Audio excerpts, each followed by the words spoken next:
Baba siyabonga egameni likaJesu. Siyabonga uNkulunkulu wethu namanje kusihlwa. Indeed you are God Almighty. Siyabonga, we thank you for this time of learning. We thank you for this opportunity ukuhlangana ezwini lakho sizokudumisa wena wedwa njengenkosi nomsindisi. Sibonga umbuso wakho baba wethu lengcwele omisiweyo einhlizweni zethu naphakade. Siyabonga Alpha Omega. Sibongile. It's an honor, Lord, ukuthi sizizwe as your earthly inhabitants, because that is where your wisdom is mightily articulated through the vessels of our being. Siyabonga ukuba a product of your fulfilled promises. We embrace it. We appreciate ukuthi you worked your plan unathi emqondweni as the citizens in your kingdom. We bless you for making us the sons and daughters in the kingdom. We bless you for this privilege and we thank you for the gift of righteousness. Sibonge sipho somusa, sipho sokulunga usinikeze sona impela sitholakala kuwe. We are found and rooted in you. We thank you for this union, unity and oneness, ubunye kanye nawe. Sebenzi wakho opheleleyo usenza siphelele kuwe egameni likaJesu. Siyabonga uNkulunkulu wethu olungileyo. We declare that your word will be uttered with boldness and accuracy in this hour. And siyakholwa ukuthi the spirit of discernment will take toll during this teaching, and that at the exposition of your word, explanation, uchazo kwezilakho, pure clarity of your word, ukungazi kuyasuka emehlweni ethu. To your glory, the veil is utterly removed from our spiritual eyes, and imiqondo yethu are enlightened and flooded with light, even as we partake in the rightly division of the word of truth. Siyabonga for this freedom, liberation, emfundisweni zabantu, anthropologies and philosophies. Hence we will never worship you in ignorance in this generation. Father, we bless you, Siyabonga, for the completed and finished revelation knowledge by the foundational apostle. We thank you for the ability to understand it. We thank you for the ability to participate in it as it is influencing our life and impacting our worldview. Hence, our understanding is empowering us to defend the faith egameni likaJesu, whilst we are advancing the pure gospel with mighty clarity. Father, we declare that you are delivered from the hands of wicked men. Dear Father, as we congregate, we submit our teachable spirit in this hour, that your word may have free course in our lives. As the entrance of your word gives light and understanding unto the simple, we give you all the honor, the praise, the glory for the answered prayers that men and women of God are coming to the knowledge of the truth, and that the revelation of the revelation knowledge by the foundational apostles growing big in our hearts on this platform, even to our fellow brothers and sisters who will happen to come across this teaching later on. Egameni likaJesu, our authority, the office that is above all principalities and powers, all the honor, the praise, the glory belongs to you. Amen and amen. Glory, hallelujah, saints. We praise God. We praise God. Egameni likaJesu. Pastor Fano is my name from the New Creation International Ministry. Praise to be God. Praise to be God. Praise to be God, saints. Egameni likaJesu. Siyanibingelela indlalifa embusweni wezulu. Siyanibingelela family. Egameni likaJesu. Be greeted. Be officially greeted. Everybody on this platform. Siyanibingelela sekusile ke bazalwane. It's almost around 12 o'clock kuzosa kube yiMonday egameni likaJesu ngeyi9 zakaMaji 2026. Sithi asibuye la bazalwane. I think it was part 2 we study esisenzile uIsrael weqiniso kuNkulunkulu. Ubani uIsrael weqiniso kuNkulunkulu? Istudy ke lesi I think kuyoba part number 2 if I am not mistaken bazalwane. If ngigeja inumber, please forgive me and thank you in advance ukuthi ningixolele kuleyo ndawanya ndawana. Hallelujah, to God be glory. Kukhathalekile bazalwane, umuntu ubuya eklasini just now a couple of hours ago, and I need to redo le recording esithi ke sizama ukulekelela labo kungenzeka mhlambe basalile endleleni uma ngabe siyifundisa le the true Israel of God, Israel weqiniso kuNkulunkulu. Hallelujah, we praise him bazalwane. So siyanibingelela nje nonke kule platform egameni lika Jesu. Siyanibingelela ithandwa zezulu, siyanibingelela kakhulu egameni lika Jesu. Uthi Paul makabongwe uNkulunkulu uyise wenkosi yethu Jesu osibusisile ezulwini kuKristu ngesibusiso sonke sikamoya, osibusisile, who hath blessed us with all the spiritual blessings. Osibusisile bazalwane, past tense, sekwenzakele. We are not going to be blessed. Akazokusibusisa, sewasibusisa ngazo zonke izibusiso zikamoya. To God be glory. Hallelujah. Now ke mawuchecka ukuthi heaven biblically izulu ngokweBhayibheli is not a geographical space in the planet somewhere. Akusiyo nje indawana ekhona somewhere emafini, akusiyona nje indawana ekhona somewhere kwelesithathu izulu, ngoba abanye baze bathe elokuqala ngelesibili ngelesithathu. Hayi bazalwana, ayihambi kanjalo. We need to be humble enough sivumele iBhayibheli lizi-interprete kithi bazalwane. Uthi ke uPaul makabonge uNkulunkulu nonguyesu wenkosi yethu Jesu osibusisile, usewakwenza lokho ebhalela ibandla lase-Efeso. He has done that. Hallelujah, to God be glory. Usewakwenza, wasibusisa ngesibusiso sonke sikamoya ezulwini. To God be glory. Ezulwini.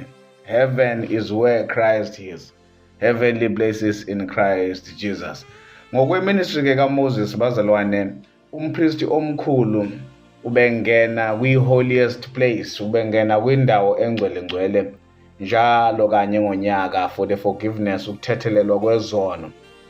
And mangabe sephuma ilapho khona sememezela isibusiso, ilapho khona esecomplete inkonzo ye-atonement, ememezela isibusiso ngokuthi uhambile waya endaweni engcwele wafafaza khona igazi lezilwane, wafafaza khona igazi lezimvu, wafafaza khona igazi lezimbuzi neyinkunzi, ucelela abantu intethelelo yezono naye azicelele ngokunjalo. Hallelujah. Are we still together bazalwane? Now i-reality ke yalokhu i-holiest place, njengoba sithi uKristu sibusise sonke ngesibusiso sikamoya endaweni engcwele noma in the heavenly places, ngoba i-holiest place i-representa izulu bazalwane, the spiritual realm. Holiest place, the most holiest place, indawo engcwele i-representa izulu. Ngoba iBhayibheli uKristu wangena endaweni engcwele engenziwanga ngezandla, kodwa wangena ezulwini uqobo lwalo. Hallelujah. Wangena ezulwini uqobo lalo bazalwane. To God be glory. Engenileke endaweni engcwele, engenile endaweni engenziwanga ngezandla, bekufanele abuye amemezele isibusiso. Hallelujah, to God be glory. Bekufanele enzeni bazalwane? Abuye amemezele isibusiso, like how the high priest kwi-covenant endala ngokwenkonzo kaMoses ephuma mayeqeda kufafaza leli gazi lapha ya. To God be glory. Nesangilandela bazalwane, uma ngabe ke leli iBhayibheli makabonge uNkulunkulu nonguyesu wenkosi yethu Jesu osibusisile ngesibusiso sikamoya, kusho ukuthi uPaul ukhuluma ngesibusiso esi-announce uJesu, ukhuluma ngesibusiso esiproclaim uJesu uma ngabe esephuma endaweni engcwele. Hallelujah. Are we still together bazalwane? Sesonke we praise the Lord. We praise the Lord. So ke yona ndawo ke le uJesu angena kuyo ekukhuphukeleni kwakhe, kwenyukeleni kwakhe ezulwini, engenziwanga ngezandla, indawo engcwele eyayirepresentwa indawo engcwele ngokwetabernacle nangokwenkonzo kaMoses, inkonzo yecovenant endala. Ilapho ke abuye khona nesibusiso sika-Abraham, ilapho ke abuye khona nensindiso, ilapho abuye khona nokuhlengwa, ilapho ekubuyeni kwakhe sekugcwaliswa khona iplane likaNkulunkulu, segcwaliswa khona icebo likaNkulunkulu. Hallelujah. Are we still together bazalwane? So into njalo engilethela makabongwe uNkulunkulu, makabongwe uNkulunkulu nonguyesu wenkosi ethu Jesu osibusisile, done deal, osibusisile ezulwini kuKristu. We praise the Lord bazalwane. Okungenje ngakho ke umpristi wala the earthly priest akufani ke naye the earthly priest ngoba uJesu ulethe the holiest place, ulethe indawo engcwele wayiletha kubantu. Ngamanye amagama uJesu ulethe izulu bazalwane waletha kubantu. Kanti umpristi wasemhlabeni, the earthly priest, umpristi ngokweministry kaMoses, wayengabuyi ne-holiest place, wayengabuyi are we teaching bazalwane?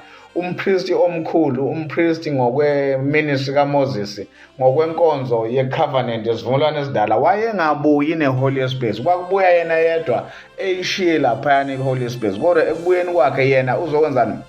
Uzoproclaima ukuthi izono zenu seyithethelelwe. In other words, ningaqhubeka ke nihambe niphinde hallelujah. Are we communicating bazalwane? Ningaqhubeka ke nihambe nenze nikwenzayo, but you know for the fact ukuthi every year annually uzobuya umpristi uzothatha igazi leyilwane, igazi lezimvu, lezimbuzi, leyinkomo, angene nalo lapha anicelele intethelelo yezona. Hallelujah, to God be glory. So kwi-reality ke yalento le bazalwane, uma sithi uJesu ubuye ne-holiest place, ubuye nendawo engcwele, wabuya nezulu waliletha kubantu. uJesu ubuye ne-new heaven and earth. Hallelujah. Are we communicating bazalwane? uJesu ubuye neJerusalema elisha, New Jerusalem. uJesu ubuye na the city of the living God, umuzi wenkosi yethu uJesu. uJesu ubuye ne-covenant entsha bazalwane, ubuye nombuso kaNkulunkulu wawuletha kubantu. Hallelujah. Ekuphumeni kwakhe njenge-high priest endaweni engcwele ubuye nayo lento lena ethiwa umbuso kaNkulunkulu, njengoba ngiyibiza ngamagama amaningi kangaka bazalwane. Hallelujah, to God be glory. And that is where thina la esikhona njengabazalwane bazalwane, that is where thina la esikhona, that is where the believer is in real right now bazalwane. Why sithi ke uJesu akafani nompristi omkhulu ngokweministry kaMoses? Ngoba yena uyawabuya nalo izulu, uyabuya nayo indawo engcwele, uyabuya nayo i-holy of holies, the most holy spirit. Ngoba phela uJohn uthi encwadini yesambulo ku chapter number 21 uthi itabernacle likaNkulunkulu likubantu. We praise the Lord bazalwane. The holiest place, indawo engcwele uJesu abuye nayo uma ngabe eqeda ngokucelela abantu intethelelo yezono kuNkulunkulu, itabernacle likaNkulunkulu. Sizochaza lokho ezisiqhubeka nale series bazalwane ukuthi what do we mean, what is the tabernacle of God? Mangabe sesithi itabernacle likaNkulunkulu sisho ukuthini? Ngoba you must know for the fact ukuthi zonke lezi zinto ebezenzeka ngokwe-covenant endala mazenzeka, it was just the type, kwakuyimzekeliso, kwakuyimfuziselo, kwakuyimfanekiso, kwakungama-shadows, kwakuziyithunzela. So when Moses built the temple, when Moses built the tabernacle, Moses akha itabernacle lale presenta something. And again, ngoba sithi masiqhubeka sizoyichaza leyo nto ukuthi isho ukuthini lento uJohn uma ethi itabernacle likaNkulunkulu likubantu. Sizoyichaza bazalwane, and I know for the fact ukuthi by the time siyiqeda le series sizobe sesihambisana. Are we together bazalwane?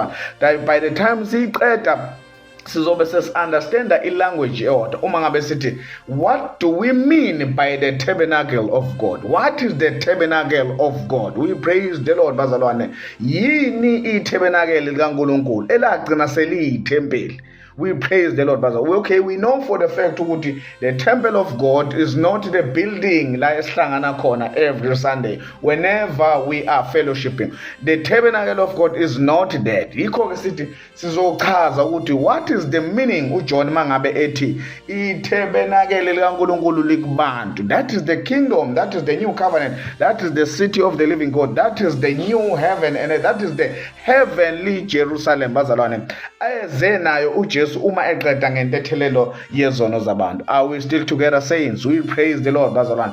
Manje ke isibusiso sika Abraham, bazalwane, was eschatological. Isibusiso sika Abraham was eschatological for the children of Israel. For abantwana bakwa Israel, isibusiso sika Abraham was eschatological. Amanye amagama, ekupheleni kwecovenant endala bekufanele sigcwaliswe isibusiso sika Abraham. And also isibusiso, ngisho igama elithini ke bazalwane, eschatological, from the word eschaton. Eschaton oku end time, ukuphela kweyikhathi, ukuphela kweyikhathi zani, ukuphela kweyikhathi zecovenant endala. So ke lesibusiso sika Abraham sasi eschatological. Amanye amagama bazalwane le gama lingenzani. We praise the Lord. Eschatological, bazalwane. Amanye amagama bekufanele sigcwaliswe leya generation ingakapheli, noma ekupheleni kwaleya generation bekufanele lesibusiso sika Abraham sigcwaliswe kubo phela. That was the main resurrection ababeyilindele bona. So ke at the same time eschatological sinjalo isibusiso sika Abraham uJesu besiproclaima uma ngabe qeda intethelelo zono, soteriological futhi. Uyabona ke bekufanele sigcwaliswe kwicovenant endala ebese mangabe sithi, uyabona, in each and every time sikhuluma ngokuthi kune statement esisoteriological, sikhuluma ngokuthi kune statement sesoteria, ubokwazi ukuthi that is a never ending statement. Ubokwazi ukuthi that is the everlasting statement, eschatological statement, bazalwane. So uma ngabe sithi ke lesibusiso sika Abraham was eschatological, sagcwaliswa kwicovenant endala, sagcwaliswa kubantwana besivumelwana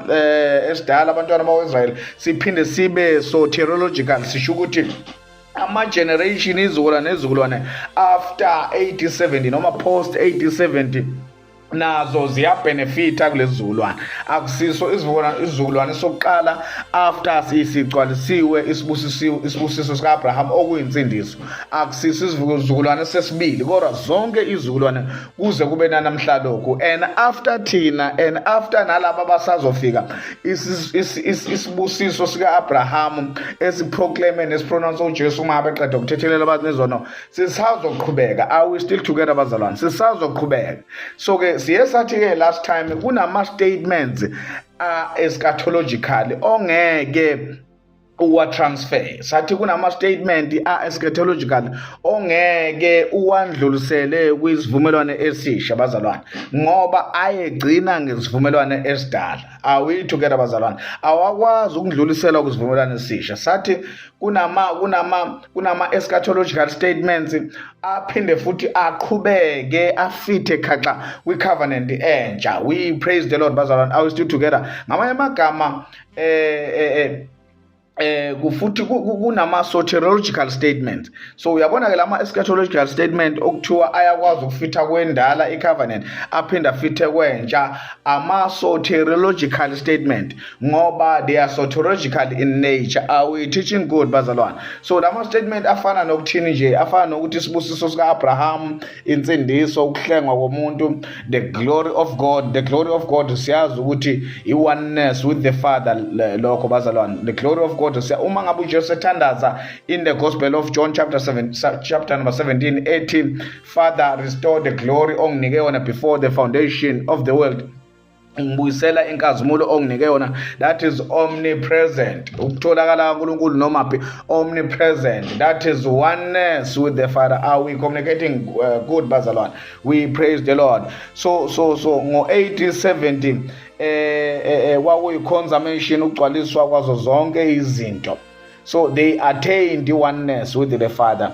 Abantwana bakwa-Israyeli laba ababekholwa bathola ukuba kanye noNkulunkulu. Ingakho uJesu athi kubo, ngalolu suku niyokwazi ukuthi ngikubaba nami ngikini nani nikimi. Hallelujah, we praise the Lord, bazalwane. So ngo 8070 uma kuqedwa ngecovenant endala, kwenzeka ke lokho ukuthi baku-achieve lokho noma bakuthole baku-attain lokho. We praise the Lord, bazalwane. So this is still happening even today, bazalwane. Anyone okholwayo uma ngabe sishumayela, that is still happening, ukuthi abe in the Father in him, and Christ the Son in him. Hallelujah, we praise the Lord bazalwane. I-statement esinye esisoteriological bazalwane, ngamanye amagama esiqhubekayo esingagcinanga ngo-AD 70. I-statement esifana nokuthi ungukulunga kaNkulunkulu, the righteousness of God, ungukulunga kaNkulunkulu. Labaya abantwana bakwa-Israyeli baba ukulunga kukaNkulunkulu ekupheleni kwecovenant endala ekugcwalisweni kwazo zonke izinto. Baba ukulunga kukaNkulunkulu abantwana bakwa-Israyeli labo ababekholwa we need to be specific on that. Laba ababekholwa nguye baba ukulunga kukaNkulunkulu. Even today bazalwane, the generations and generations that will still come, they will be the righteousness of God. Bayoba ukulunga kukaNkulunkulu as long as they believe in Christ Jesus. Are we communicating bazalwane? Are we still okay? Ngo-1870 imvelo yayilindele ukwambulwa kwabantwana bakaNkulunkulu, ukwambulwa kwamadodana namadodakazi kaNkulunkulu. Hallelujah, we praise the Lord bazalwane. Ngo-1870 imvelo yayilindele lokho. So the sons of God which were revealed, the sons of God, amadodana kaNkulunkulu ambulwa ngo-1870 are exactly the same as namadodana kaNkulunkulu amanje ngo-2026. Ngoba the common denominator la bazalwane ukukholwa inkosi uJesu, ukukholwa ukuthi uJesu inkosi nomsindisi, and then you become the son of God, uba indodana kaNkulunkulu. Does this sound clear bazalwane? Kuyezwakala kodwa? So eschatological statements awakwazi ukundluliselwa kwi-covenant entsha bazalwane. So ama-statement anjani lawo? Ake sicheke ukuthi ama-statement anjani sithi ama-eschatological statements esingeke sikwazi ukwaletha kwizivumelwano esisha. So sikhuluma ngokuthi kunomhlaba owawuzophela, kunomhlaba ozophela, umhlaba lona babekuwo owawuzophela nezifundiso zawo, umhlaba wabekuwo uzophela nama-teachings awo. That is the end of the old covenant. So ama-teachings awo aphela, so eschatological. Umhlaba wabekuwo, the old covenant, modern style, saphela. That is eschatological. Are we together kodwa bazalwane? Siyahambisana. We praise the Lord. Uma ngabe uJesu ethi ngingumvini onguwona umvini amagatsha angatheli ithelo uyawasusa kimi, that was eschatological bazalwane. Sengizwila ngithi ngichaza indaba eschatological. Uma ethi ngingumvini onguwona amagatsha kimi angatheli ithelo uyawasusa kimi, that was eschatological ngoba that was during the judgment of the old covenant. Lesikhathi kujudgwa icovenant endala ababengakholwa lithi iBhayibheli ke they were destined for damnation, they were destined for eternal damnation. Sike senza la itopic sikhuluma khona ngo-eternal judgment. Labo ababengakholwa they were destined for eternal damnation. Are we together bazalwane? Ngeke sithi namhlanje singabazalwane sithi sikwi eternal union noNkulunkulu, and futhi siphinde sithi kunamagatsha ayithi angatheliyo uNkulunkulu angatheli ithelo uNkulunkulu azowanquma. And most of the time siyayisisho lento ngokungazi sithi if you are not speaking in tongues, ungakhulumi ngama-tongues, and then it means ama-fruit ithelo azikho kuwe just because you are not speaking in tongues. Just imagine. So uma ungakhulumi ngama-tongues ithelo awunaso. So lento le cutting of the ukunquma kwama-branches angatheli ithelo bazalwane was eschatological. Ayikwazi ukulethwa kwi-covenant entsha, ayikwazi ukulethwa kwi-covenant entsha. It's either you believe and then you are saved, you shall not perish forever, mawuzwa izimanje, or it's either mangabe sishumayela and then you don't believe and then you are judged already. Look at how simple it is. We praise the Lord bazalwane. Are we together? Are we together bazalwane? So we are with God. Thina sinoNkulunkulu eternally, sinoNkulunkulu in Christ eternally. So mangabe uchecka separation of the tares, ukuhlukaniswa kwamakhoba from esivunweni uma ngabe kuvunwa, was eschatological. Ngoba mangabe uphinde uconsider noma ubheka iparable umzekeliso intombi ezilishumi, was also eschatological. Mangabe uchecka ukuhlukaniswa in the Gospel of Matthew chapter number 25, ukuhlukaniswa kwezimvu embuzini was eschatological. In fact, ama-parables kaJesu wonke ayekhomba ku-AD 70. Are we together bazalwane? So athi uJohn izembe libekiwe empandeni zomuthi, he will baptize you, uzonibhabhadisa ngomoya nangomlilo. Was eschatological bazalwane. Izembe libekiwe, izembe lalibekelwe ukuthi laba bangakholwa they were destined for eternal damnation. Laba abangakholwa balahlwa ekulahlweni kwaphakade. We praise the Lord bazalwane. Wena ungabajoyina nje ukuthi masishumayela manje and then you don't believe. Ngoba le Bible okholwayo usesindisiwe already, akasayi ekufeni ungenile ekuphileni, udlulile ekufeni wangena ekuphileni. Ongakholwayo usenjani bazalwane? Usehlulelwe already. Are we communicating good bazalwane? We praise the Lord. We praise the Lord bazalwane. So he will baptize you with fire and Holy Ghost. Ukubhabhadisa ngomoya oyingcwele nangomlilo bazalwane akusiwo ama different stages efaith la, akusizo izitep ezahlukene zefaith lezi. Njengoba abaningi bethu in the Christendom today bayothi mangabe ubhajadiswa ngomoya oyingcwele ilesikhathi ke uthola uJesu, lesikhathi uyemukela uJesu njengenkosi nomsindisi. Kodwa mangabe usubhajadiswa ke manje ngomlilo, lesikhathi ke manje usukhuluma ngezilimi eziphezulu bazalwane. No, akusikho kanjalo. Kuyiphutha nje elikhulu lelo. It is not like that. Akusiwa ama-stages okukholwa la ukuthi you will be baptized by the Holy Ghost and fire. Baptized by the Holy Ghost and then uyemukela uJesu. Mawusukhuluma ngezilimi sekumbhabhadiso. No, akusikho kanjalo. Baptizing in fire and Holy Ghost was eschatological bazalwane. Baptizing in fire, that was judgment. Ukunqunywa izembe libekiwe empandeni zemethi elinquma omdala omncane ongakholwayo ngo-AD 70. That was the judgment of the old covenant, baptizing in fire. And baptized in the Holy Spirit kwakuqoqelwa ndawonye kwabangcwele bazalwane. Sibajoyinile. We praise the Lord. How good is that? Sibajoyinile kumanje because when we believe we pass from death to life bazalwane. Sinabo in the kingdom, sinabo in the tabernacle le uJesu ezenayo mangabe thethelela umuntu. Behold, bheka itabernacle likaNkulunkulu likubantu. So bengithi angicheck nje lapho quickly bazalwane indaba yama eschatological statements nama soteriological statements. Soteriological statement ubokwazi ukuthi lokho it has got to do nensindiso, it has got to do ne-redemption, ukuhlengwa nensindiso yomuntu. Soteriological, this is from the word soteria bazalwane, Greek word soteria, ukuhlenga. Soteria ke it will be a king or someone osiza otakula omunye umuntu osotakwini bazalwane. Hallelujah, we praise the Lord. Amthathe ahlale naye amenzo wakhe. We praise the Lord bazalwane. So la kwi-soteriology, kwi-sotera, kwi-salvation sibuka ke uJesu etakula umuntu esonweni.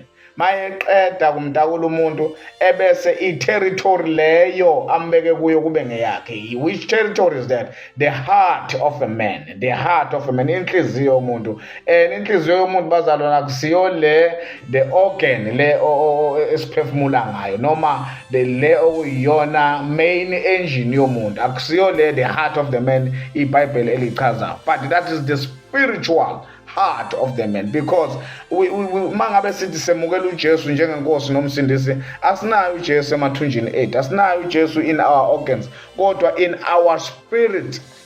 In our spirit, we are in the spiritual union with Christ Jesus. We praise the Lord bazalwane.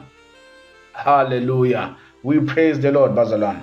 We bless him. Paul was saying he has blessed us with all the spiritual blessings. With all the spiritual blessings. Uthi njengalokho asikhethela kuyo ngothando ngaphambili kokusekelwa kwezi ukuba sibe ngcwele singabi nakusolwa phambi kwakhe. How good is that?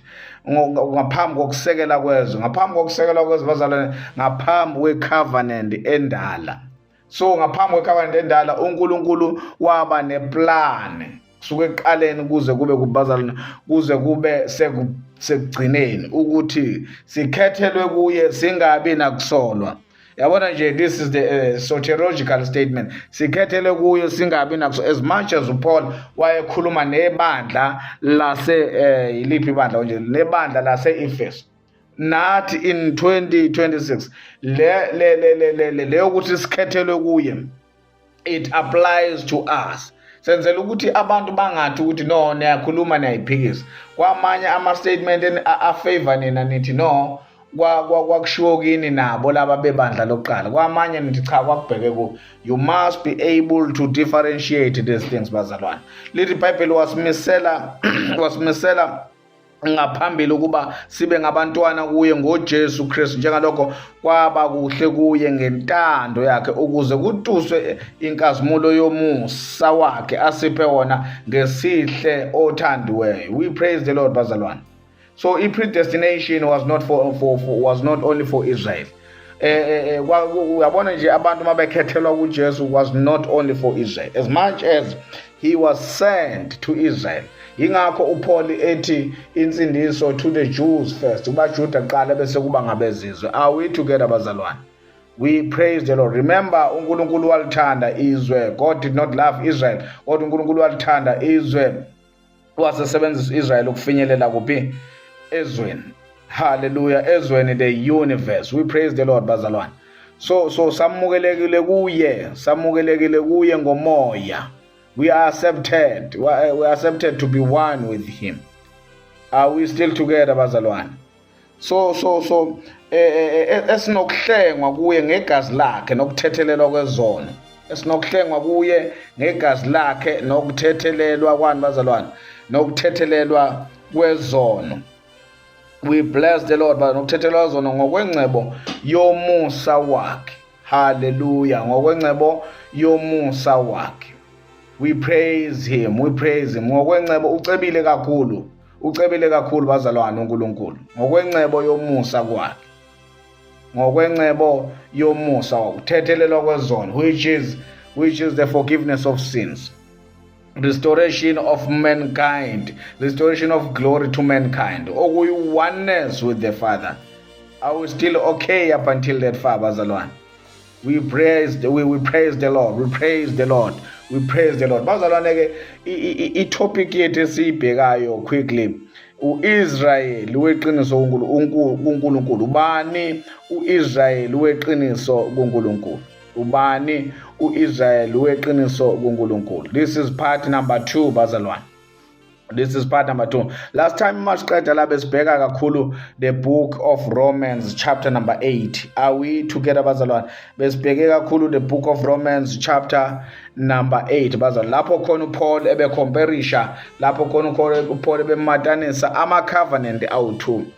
Uthi ke uPaul akusekho ukulahlwa kwaba uKristu Jesu abangahambi ngenyama kodwa bahamba ngokamoya. Ngoba umthetho womoya wokuphila kuKristu uthi ke ungikhululile emthethweni wesono nokufa. Uyaconclude ke lapha uPaul mawucheka kule ndatshana yakhe lapha ku chapter number 8 uyaconclude indaba yakhe ngokuthi athi laba basenyameni abamthokozisa uNkulunkulu. Laba basenyameni abamthokozisa uNkulunkulu. Sitheke many times before kuyona le series athi yilabo abaphansi komthetho. Yilabo abaphansi komthetho abangakwazi umthozisa uNkulunkulu ngoba umthetho akusiwona okukholwa. We bless the Lord bazalwane. We praise him. We bless the Lord. Are we still together bazalwane? Now uthi ke ku verse 9 kepha nina nikho enyameni kodwa ninguye umoya. Umoya kaNkulunkulu ehlala kini kepha uma umuntu engenayo umoya kaKristu lo akasiye owakhe. Usho njalo ku verse 9. Nina ke kodwa ke anikho enyameni. Are we together bazalwane? Anikho enyameni. Ngoba uthi anikho enyameni ngoba umoya kaNkulunkulu uhlala kini. Uma ngabe umoya kaNkulunkulu uhlala kini ningaba kaNkulunkulu kodwa ongenayo umoya kaNkulunkulu akasiwa kaNkulunkulu. Ngabe amagama umoya kaNkulunkulu ohlala kubo wawuba certify labazalwane njengamadodana kaNkulunkulu as the sons of God. Kodwa ayezokwembula nini bazalwane ngo AD 7 teaching good bazalwane ayezombulwa ngo AD 7 mase kuvalwa ngecovenant endala. Uverse number 10 uthi uPaul uma uKristu ekini umzimba ufile ngenxa yesono kepha umoya ungukuphila ngenxa yokulunga. Are we teaching good bazalwane? Kepha umoya ungukuphila ngenxa yokulunga. So now ukuthi uma uKristu ekubo uthini uthi uma uKristu ekini umzimba ofile. Now ukuba noKristu kwakuyithemba labo lenkazimulo. Ukuba noKristu kwakuyithemba labo lenkazimulo okwakuzokwenzeka lapha uma sekumiswa. Phela inkazimulo is to be one with the Father. Inkazimulo ukuba munye noBaba kuKristu. Ngalolo suku niyokwazi ukuthi ngekubaba nani nikimi nami ngikini. We praise the Lord bazalwane. So uPaul uyasho lapha kuColossians chapter 2 verse 27 uthi uKristu kimi ithemba lenkazimulo. So babe sethembeni labazalwane. They were saved by hope. Babe sethembeni belindele inkazimulo eyayizokwambulwa kubo. Inkazimulo eyayizokwambulwa kubo it's whereby itabernacle kaNkulunkulu ekubantu. Sizoyichaza lento yetabernacle kaNkulunkulu kubantu and nizoyithanda bazalwane. We pray, let me not preempt, we praise the Lord. So ithemba labo kwakuba noKristu kubo. Okwamanje during the transition banomoya wakhe hayi naye uKristu. Yonke lento sizoyihlukanisa sizoyichaza ukuthi ke ubani kanti uKristu, ubani kanti umoya manje, ubani kanti uNkulunkulu, ubani kanti uBaba manje. Kodwa sizoyichaza leyo nto mangabe sesiya ngasekupheleni bazalwane. We have it lined up on the notes. Are we together bazalwane? So what was their hope? Kwakuyini ithemba labo? Ithemba labo kwakuyisibusiso sikaAbraham. Ithemba labo kwakuyi-main resurrection. Ithemba labo kwakuyinsindiso. Ithemba labo kwakukuhlengwa. Are we together bazalwane? So uyabona ke ukuthi iscripture si-clear kanjani. Uyabona nje ukuthi iscripture si-clear kanjani bazalwane. Iscripture si-clear bazalwane. So ukuthi uJesu kwakufanele abuye kuleya generation ayekhuluma kuyo. Kukliye bazalwane ngoba babesethembeni. Akakwazi ukubashiya nethemba ahamba uDuwa ngaphinda abuye. Are we still together bazalwane? So let us quickly look at the book of Second Thessalonica. We praise the Lord bazalwane. We praise the Lord. Second Thessalonica chapter 1 verse number 6 to 10. Hallelujah. Hallelujah. Hallelujah. We praise him bazalwane. Verse number 6. Thessalonica besibili chapter number 1 verse number 6. Uma kambe kuyinto elungile kuNkulunkulu kuba abuyisele ukuhlupheka kubo abanhluphayo. Yabona, for God to recompense tribulation, abuyisela ukuhlupheka amagama enza impindiselo uNkulunkulu ngenhlupheko ababehlushwa ngayo abanhluphayo. So lento lena uPaul wayeclear ekhuluma nebandla laseThessalonica for God to revenge tribulation to them that trouble you. Who is you there? That is the early church. Ibandla lokuqala. Are we still together bazalwane?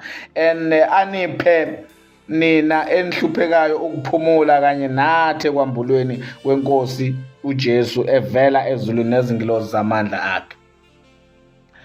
Enhlupheka kanye nathi ngetribulation, enhlupheka kanye nathi ngepersecution, enhlupheka kanye nathi obani abapostoli nebandla lokuqala bazalwane. So mina nawe in 2026 asihlupheki nebandla lokuqala. Ngithi bazalwane sizwana. Are we together? Mina nawe asihlupheki kanye nebandla lokuqala ngo-2026. Kodwa abahlupheka kanye nabo uPaul nabapostoli nani bazalwane nebandla lokuqala. uJesu wayezokwambulwa wayezoza ney'ngilosi zakhe ezokwambulwa. Wayezoza ney'ngilosi zakhe ezokwambula ezokwenzani. Uthi-ke uMatthew in the book of Matthew chapter 16 verse 27-28 uthi ngicela ukuya khona bazalwane quickly ningibekezelele quickly ngicela ukuphuthuma kuMatthew chapter number 16 verse 27-28 ukuze ichaze yona asivumele incwadi engcwele ichaze yona bazalwane. Ngokuba indodana yomuntu iyakuza inkazimulo kayise kanye nezingilozi zayo, khona ke iyakuvuza ngamanye amagama will reward lo nalowo ngesenzo sakhe. Ngiqinisile ngithi kini bakhona abanye kwabemi lapha abangayokuzwa ngempela ukufa baze bayibone indodana yomuntu iza embusweni wayo, indodana yomuntu. Yabona ukuthi yayizoza izokwamukelisa abantu imiklomelo embusweni wayo. Kodwa the key point la kufanele siyibambe ukuthi kuthiwa njengoba ekhuluma nabo uJesu la uthi lapha ke khona amadoda ke azoyibona lento engakafe enyameni. Are we together bazalwane? We praise the Lord. So ke uyabona ukuthi iscripture siclear kanjani ukuthi uJesu wayebuya, wakufanele abuye kwi-generation ngoba phela akakwazi ukuthi khona bemla abangazokubona ukufa indodana yomuntu ingakabuyi nombuso wakhe. Ekhuluma ngento ezokwenzeka 3000 5000 years later. Ngabe lawo bantu abakafi namanje bazalwane. We bless the Lord bazalwane. 2 Thessalonica asibuyele emuva chapter number 1 verse number 8. Elangabini lomlilo ephindisela kwabangamazi uNkulunkulu. Uyabona ke lento ukuthi will baptize you in fire and Holy Spirit. Baptize you in fire elangabini lomlilo ephindisela kwabangamazi uNkulunkulu, kwabangamlaleli nakwabangalaleli ivangeli lenkosi yethu Jesu. Bebheke khona esigamekweni selangabi lomlilo, bebheke khona esigamekweni sokubhajadiswa ngomoya nangomlilo. We praise the Lord bazalwane.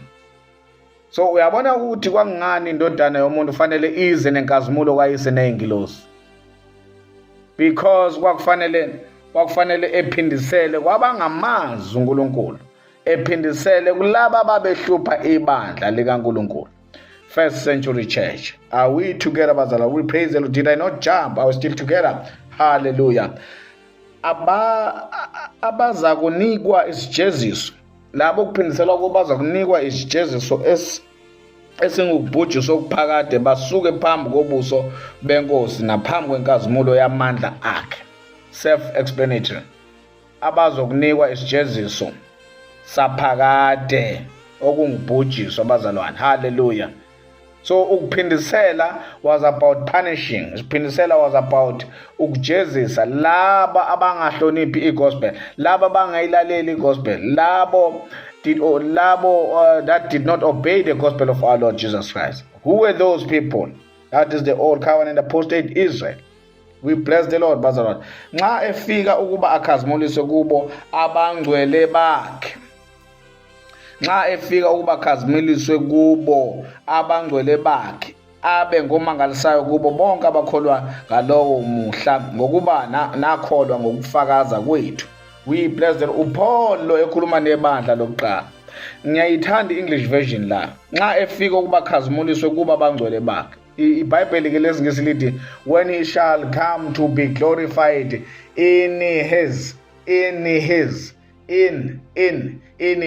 saints, akhazimuliswe kubo abangcwele. Uyabona ukukhazimuliswa kwakhe kubo abangcwele bakhe, he was gonna be in the spiritual form. Ngoba phela akakwazi uJesu ungena kumuntu engekho in the spirit form, akakwazi uJesu ungena kumuntu engekho in the spirit. So kwakufanele akhazimuliswe in his, kwabangcwele bakhe, phakathi kubo abangcwele bakhe. Hallelujah. Ingakho sithi he that is joined with the Lord, they are one spirit with the Lord. We bless the Lord bazalwane. When he shall come, who ubani wayezokuza? uJesu. Coming to do what? Sesiya rewind nje quickly. Coming to do what? Ukuzophindisela laba ababehlushwa, the early church and the foundational apostle. Ezokhazimuliswa kubangcwele bakhe in his, kubangcwele bakhe. We bless the Lord bazalwane. Abe ngomangalisayo bonke ababekholwa ngalolu suku lokubuya kwakhe. Bawofike wayezofika bemangala. Well sebamangala bonke laba abakholwayo. Bekholwa yini? Bekholwa umlayezo wabapostoli. Uyakhumbula ukuthi uJesu mangabe ethandaza kuJohn chapter 17 uthi baba ngikhulekeli laba kuphela kodwa ngikhulekela nalabo ababezokholwa imessage yabapostoli. Uyayibona leyo nto leyo? Did you see that? So How can we still deny ukuthi zonke izinto ayigcwaliswanga kwi-generation uJesu akhuluma kuyo? Uma ngabe iscripture sikhuluma, uyazi somangalelwa yiso le scripture lesi. Uma ngabe iscripture sikhuluma nathi kanje, how do we still deny ukuthi Jesus fulfilled all things ngesikhathi ebuya kwi-generation yakhe? We bless the Lord, bazalwane. Are you still with me in the class this morning? We praise the Lord, bazalwane. Asibuyele encwadini yabaRoma, bazalwane. Asibuyele encwadini yabaRoma le chapter 1 le besibhizi ngayo, bazalwane. Asibuyele encwadini yabaRoma. uPaul uthi anikho enyameni ngoba umoya kaKristu uhlala kini.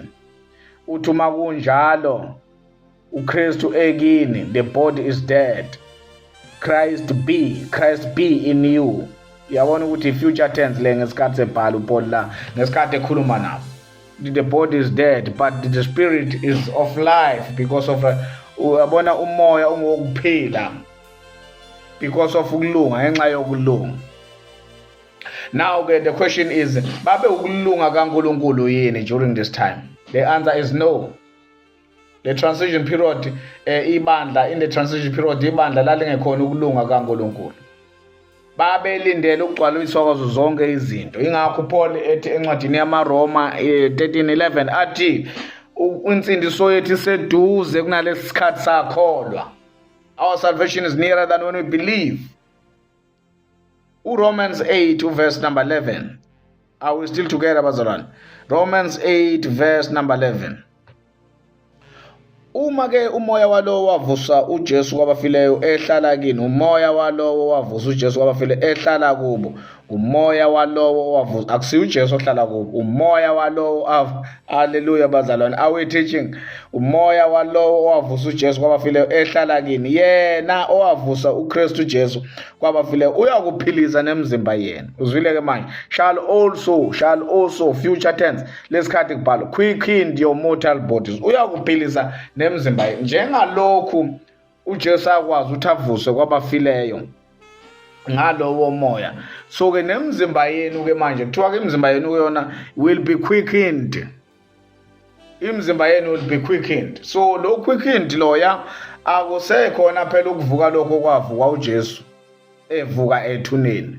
Angithi manje nqanda leyo ukuthi uma ngabe umoya walo wavusa uJesu kwabafileyo ehlala kini nani niyovusa, ebese nithi kufanele kube nabantu abazophuma amathambo khelekehle bephuma ethuneni ngoba nakho uJesu waphuma ethuneni. No, akusikho lokho.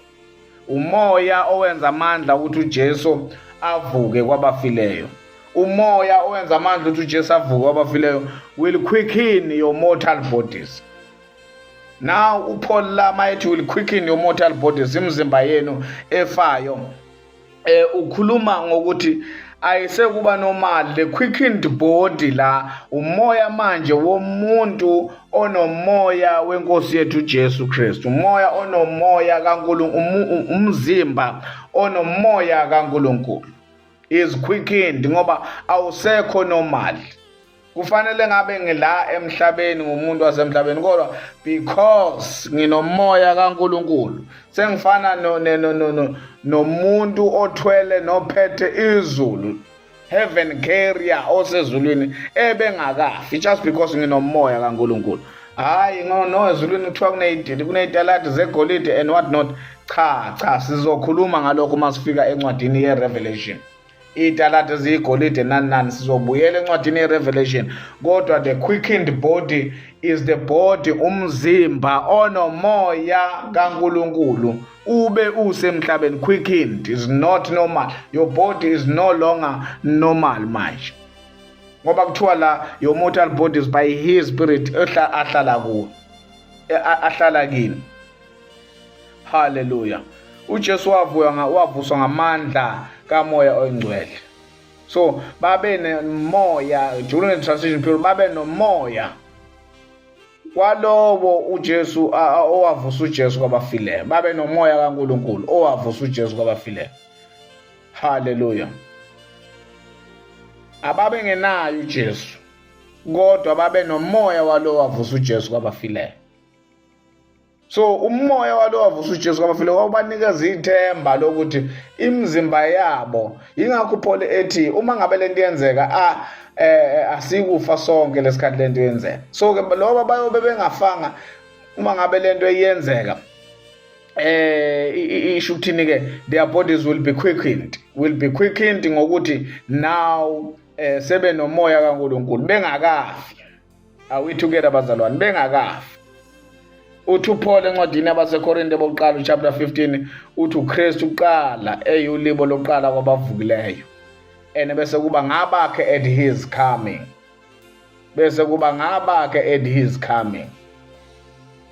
So ukuvuswa okanye the quickened body akusiwa amathambo ahlangana from the grave aphume khelekehle ngaphandle kwethu. The quickened body umzimba umuntu rather ophilayo onomoya wakhe lowo wavusa ngawo uKristu kwabafile. Are we still together bazalwane?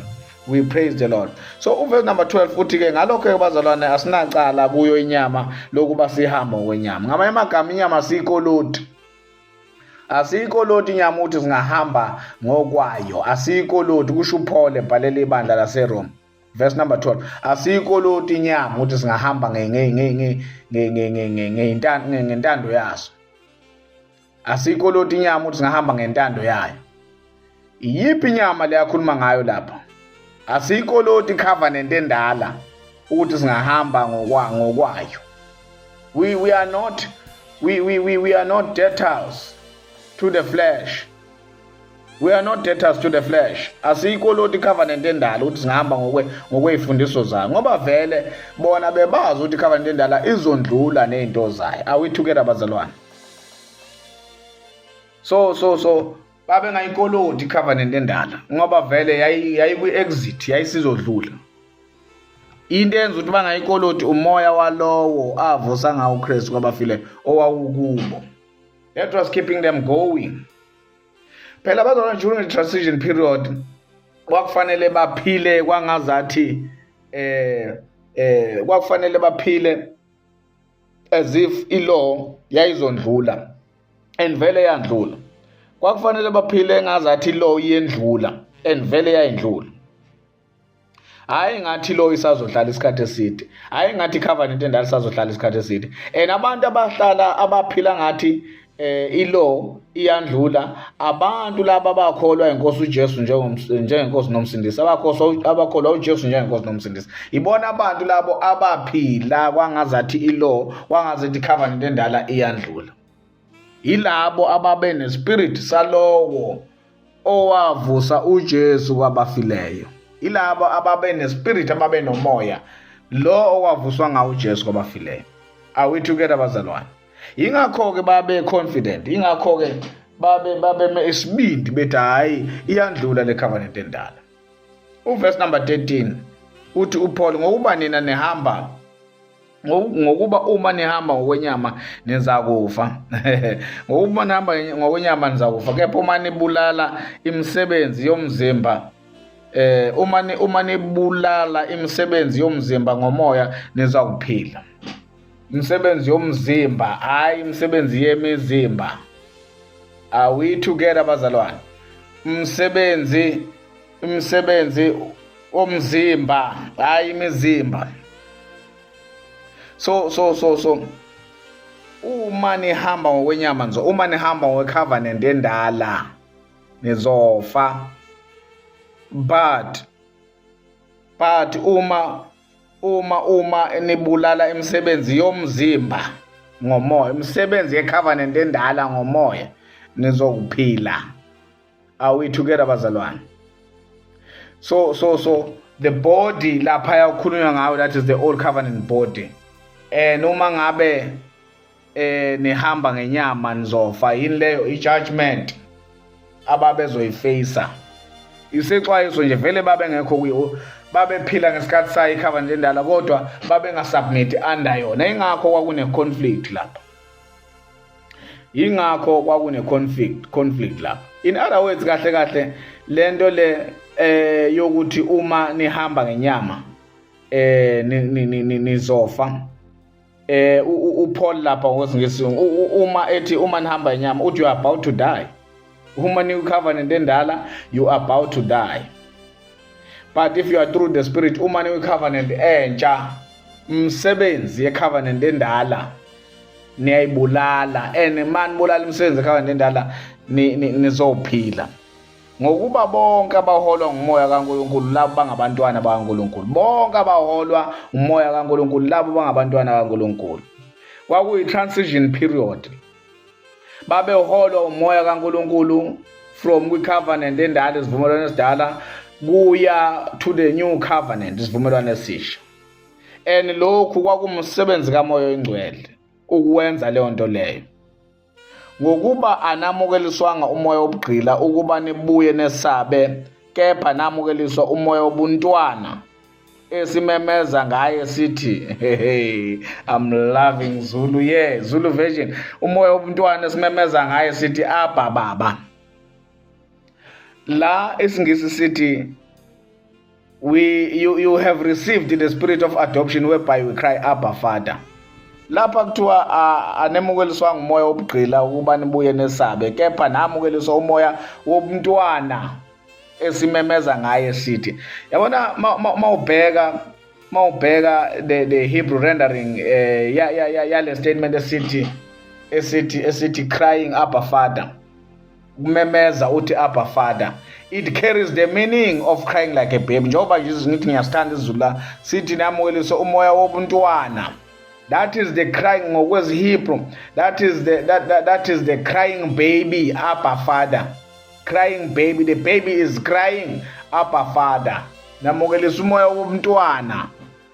Ngamanye amagama during the transition period, lo moya babe umukele owomntwana, crying Abba Father, ababe khula ngawo. uPaul uthi bathole umoya wokuthi bathole umoya wokuthi ba-adoptwe.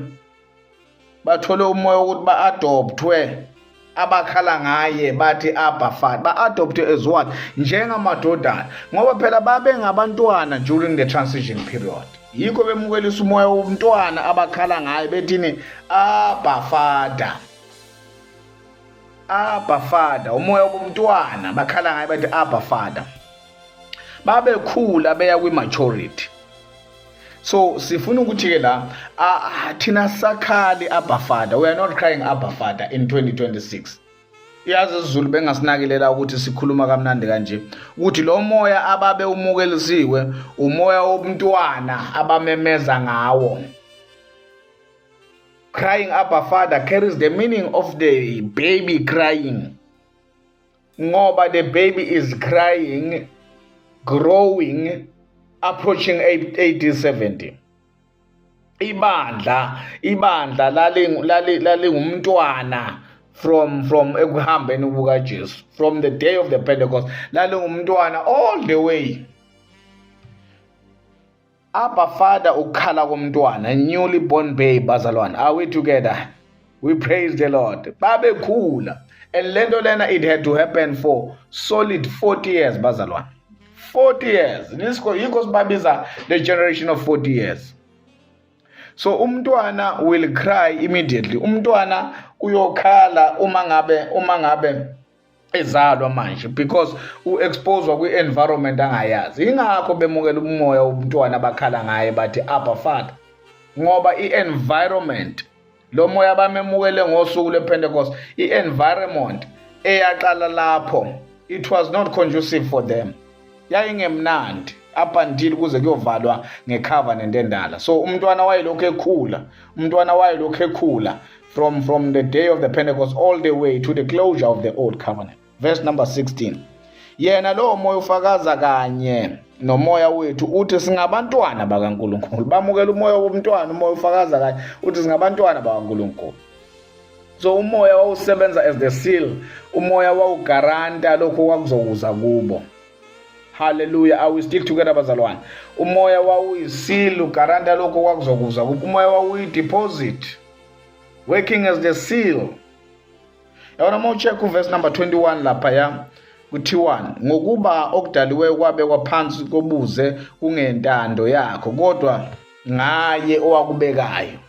okudaliweyo, that is the creature, okudaliweyo, that is the old covenant, yabekwa phansi yabeka phansi kobuze. We praise the Lord, bazalwane. Yabeka phansi kobuze. Bondage of corruption. Hallelujah. Bondage of corruption. So umoya wawuyi testimony nje, guaranteeing of the redemption of the body. Redemption of the body. Redemption of the body, that is the church, bazalwane.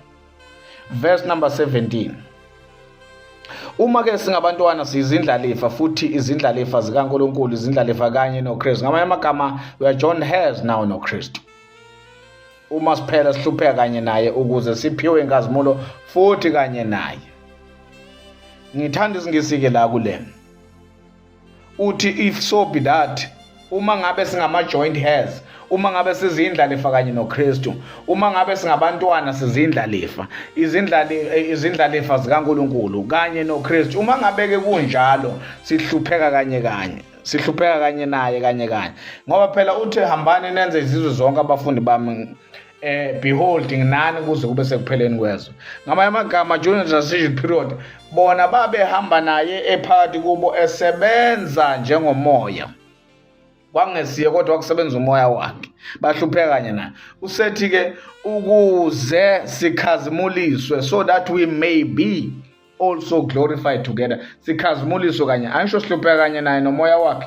During the transition period, sibulawa i-old covenant apostate Israel. So ukuze glorify, sikhazimuliswe kanye naye, so that we may be also glorified together naye.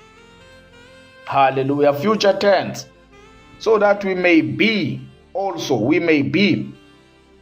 glorified together kanye naye. Are we still together, bazalwane? So uthi uPaul ke imvelo yabekwa phansi kobuze. Asibuyele ku verse number 18. Ngokuba ngithi inhlupheko zesikhashana samanje azinakulinganiswa inkazimulo yakwambulwa kuthina.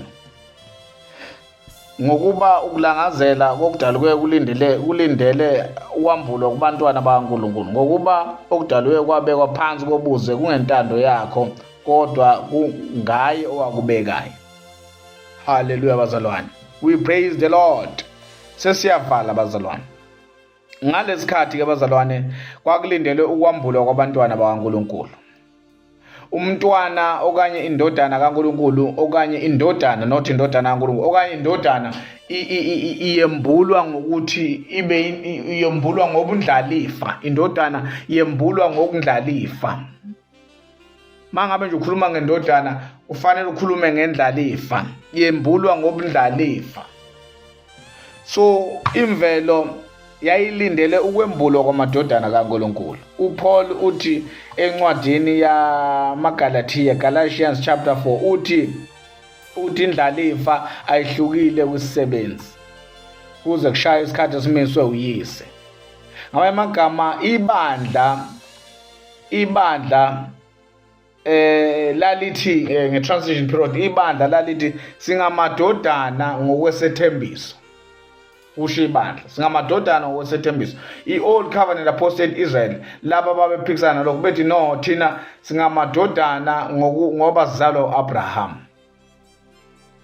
Yithi esingamadodana ngoba sizalwa Abraham. Laba bethi singamadodana ngokwesethembiso. Ilapho kwasuka khona i-conflict, ilapho kwasuka khona i-persecution. Behlulwa laba, bebulawa laba abebandla. The early church. This is what the early church went through. Ngoba kubangwa nje lento yobudodana ukuthi nina nizosifundisa ukuthi asiyeke izinto esikhule ngazo. Hey madoda, ngoba abantu uma ngabe ubatshela into efana nalena bakubalela iminyaka ukuthi sesikholwe yilento thina sikholwayo for so many years. Into eyenzakalayo even today. So ke kunonquzulwano olwalukhona during the transition period. Ibandla lithi singamadodana ngokwesethembiso. Laba abangakholwa inkosi uJesu, abakholwa umthetho, i-covenant endala, umthetho kaMoses, bathi no, singamadodana ngoba sizalwa uAbraham. Bathi lo Jesu emphakamisayo niyathuka nje, inhlamba leyo, you are being blasphemous, inhlamba le. Are we together bazalwane? So encwadini yamaRoma chapter 8, uPaul uthi ke njobe ethi nje there will be the manifestation amadodana kaNkulunkulu ewombulu. Uthi okay ke njoba kunale nkinga kanje asilinde ukwembulwa kwamadodana kaNkulunkulu. Are we together bazalwane? Abapostoli bazalwane babe nomoya kaNkulunkulu. Yonke into ababeyisho, I don't think mawungababuza ukuthi nani thini wakuthatha.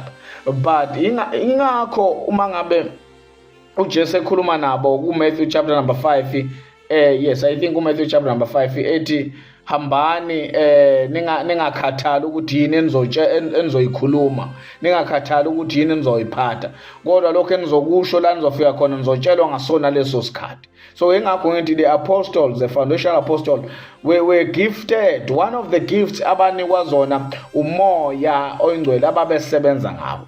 So uma ngabe thu Paul asilinde ukwambulwa kwabantwana bakaNkulunkulu ngoba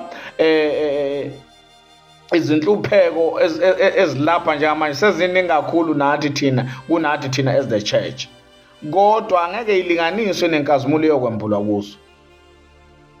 Imvelo nokudaliweyo kuyilindele lento yokwembulwa kwamadodana kaNkulunkulu. Asiyilinde le event le. In the book of 1 Corinthians chapter number 3 athi the fire will reveal this.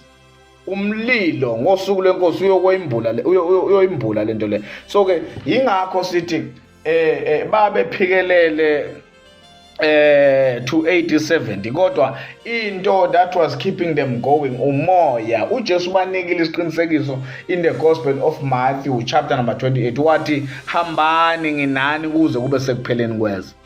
Nginani and wayengezukuba nabo physically, kodwa umoya